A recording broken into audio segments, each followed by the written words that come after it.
समूह की सभी दीदियों को नमस्ते। आज हम बात करेंगे पंचसूत्रा के बारे में। पंचसूत्रा क्या है? जिस प्रकार एक माला में मोतियां होती हैं और मोतियों के बीच में एक धागा होता है और वह जो धागा होता है वह सभी मोतियों को जोड़ने का काम करता है, उसी प्रकार समूह में जो पंचसूत्रा हैं वो समूह को जोड़ने का, समूह को संगठित करने का, समूह को सुदृढ़ रूप से चलाने का कार्य करते हैं। तो समूह जो होता है वो पंचसूत्रा के बिना एक अच्छा आदर्श समूह नहीं बन सकता है। इसीलिए कहा गया है कि पंचसूत्रा जो होता है वो समूह की आत्मा होता है। तो आज समूह समृद्धि श्रृंखला के अंतर्गत हम विस्तृत रूप से पंचसूत्रा के बारे में चर्चा करेंगे। पंचसूत्रा मतलब पंच मतलब पांच नियम, अर्थात पहला नियम साप्ताहिक बैठक, दूसरा नियम साप्ताहिक बचत, तीसरा नियम बैठक में आंतरिक लेन देन, चौथा नियम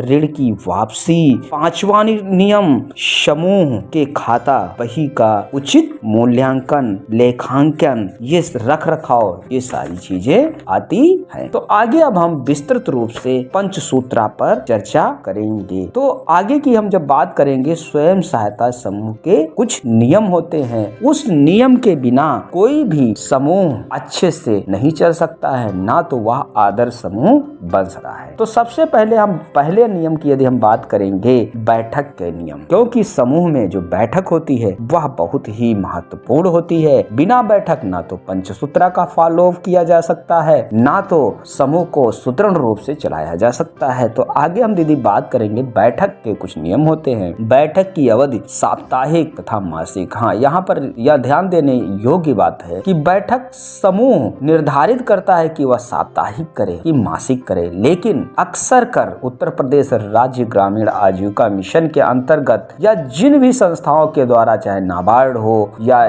बहुत सारे स्वयं सहायता समूह या संस्थाओं के द्वारा जो समूह पर कार्य किया जा रहा है, उन सब में साप्ताहिक बैठक का ही प्रायोजन किया जाता है। दिन तारीख का निर्धारण, समय का निर्धारण, शाम का समय ज्यादा उपयोगी हो सकता है। स्थान का निर्धारण, विभिन्न सदस्यों के घर में एक एक कर हो तो अच्छा। ये जो स्थान का निर्धारण, ये भी बहुत ही समझने वाली बात है, क्योंकि जो हमारी बैठक होती है एक ही दीदी के घर पे नहीं होनी चाहिए। वो बैठक समूह में 12 दीदी हैं, 10 दीदी हैं, सभी दीदियों के घर पर निरंतर होनी चाहिए। आज इस दीदी के घर बैठक हुई, कल दूसरे दीदी के घर बैठक, परसों तीसरे दीदी के घर, जिससे क्या होता है सभी में अपनत्व की भावना आएगी। किसी भी एक समूह के सदस्य का एकाधिकार समूह पे स्थापित नहीं हो पाएगा। आगे हम बात करेंगे उपस्थिति के नियम। देर से आने पर दंड, अनुपस्थिति होने पर दंड, बैठक को बीच में छोड़कर जाने वाले सदस्य पर दंड या कार्यवाही की जाए, पहले से सूचना देकर बैठक में नहीं आने वाले सदस्य की व्यवस्था। अर्थात ये जो दंड का प्रावधान है ये भी बहुत जरूरी है, नहीं तो समूह अनियंत्रित हो जाएगा। उसको नियंत्रित करना संभव नहीं है, क्योंकि जब जिसकी मन होगा आएगा, चला जाएगा, खाला जी का घर समझेगा। आगे हम बात करेंगे बचत से संबंधित नियम। बचत की अवधि, बचत की रकम, बचत नहीं करने पर दंड, ये भी बहुत जरूरी है। जैसे क्या होता है, बचत की अवधि, अवधि मतलब साप्ताहिक बचत करना है कि मासिक बचत करना है। बचत की रकम, हाँ ये तो समूह की क्षमता, अच्छा हमारा समूह किस सोसाइटी में बना हुआ है, उनकी इनकम कैसे है, उनका आय का स्रोत क्या है, इन सब चीजों को ध्यान में रखते हुए बचत की रकम का निर्धारण किया जाना चाहिए। अब बात है जब बचत होती है उसके बाद समूह को कर्ज वगैरह दिया जाता है, क्योंकि लोग कर्ज लेते हैं समूह में, तो कर्ज संबंधित भी कुछ नियम है। ब्याज की दर, ब्याज की दर की यदि हम बात करें तो इस दर का निर्धारण समूह के द्वारा ही किया जाता है कि 2% लेना है कि 1% लेना है कि कैसे लेना है।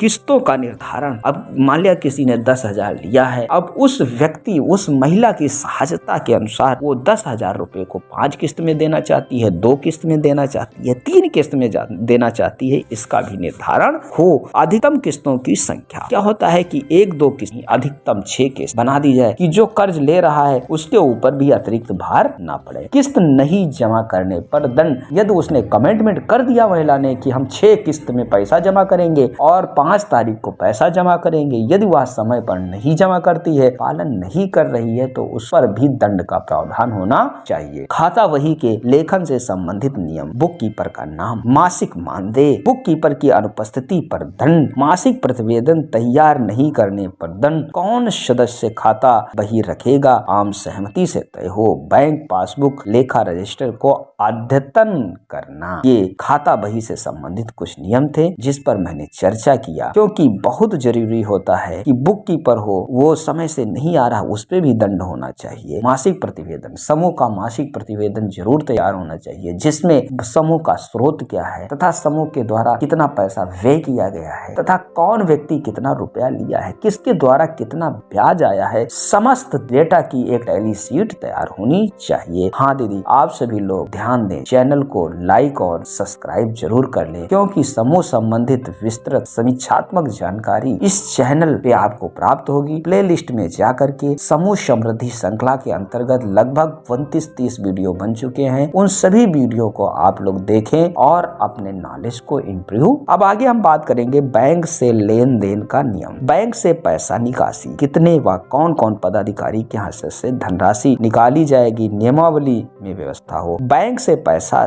जमा, कोई सदस्य जिसको जिम्मेदारी दी जाए कि ये पैसा वो बैंक में जमा करे। बैंक जमा में यात्रा भत्ता, अच्छा हाँ, कभी कभी जो व्यक्ति दौड़ेगा, बैंक जाएगा, दिन हानि करेगा, तो समूह उसको कितना किराया देगा, इसका भी निर्धारण होना चाहिए। बैंक निकासी में यात्रा भत्ता, मान लिया जमा करने में जाए तब भी उसको यात्रा भत्ता मिलना चाहिए। बैंक जब पैसा निकलवाने जाए उसका भी यात्रा भत्ता का निर्धारण होना चाहिए। आगे हम बात करेंगे नेतृत्व से संबंधित नियम। ये बहुत जरूरी होता है, क्योंकि लीडरशिप, बिना लीडरशिप के कोई भी समूह आदर्श समूह नहीं बन सकता है, ना तो सुचारू रूप से चल सकता। तो समूह को अच्छे से चलाने के लिए नेतृत्व, लीडरशिप पे जरूर बात होना चाहिए। नंबर 1, पदाधिकारियों का कार्यकाल व नियमावली में इसका प्राविधान हो। अब आगे हम बात करेंगे हाथ में जमा राशि से संबंधित नियम। कोष का पैसा किसके पास रखना है, हाथ में बची राशि का निजी उपयोग करने पर दंड, हाथ में अधिकतम राशि कितनी रखी जा सकती है, इन सब चीजों का भी नियम होने चाहिए कि कितना पैसा नगद रखा जा सकता है, और यदि कोई व्यक्ति समूह का जो बचत का पैसा है खर्च कर रहा है तो उसके ऊपर भी दंड का प्रावधान होना चाहिए। अब हम आगे बात करेंगे अंकेक्षण से संबंधित नियम। आंतरिक अंकेक्षण की अवधि, बाह्य अंकेक्षण की अवधि, मतलब हमें अंकेक्षण कब कराना है, आंतरिक मूल्यांकन और बाहरी जो मूल्यांकन होता है, दोनों हमको कब कराना है, दोनों ऑडिट कौन करेगा, इसका भी प्रावधान चाहिए। ये भी निर्धारित हो, आपस में बिल्कुल डिसाइड हो, ये जो अंकेक्षण किया जाएगा या मूल्यांकन किया जाएगा, समूह का ऑडिट जो किया जाएगा, ये कौन करे, इसके द्वारा कराया, सीए की नियुक्ति की जाएगी कि किसी एक नॉर्मल अकाउंटेंट से कराई जाए।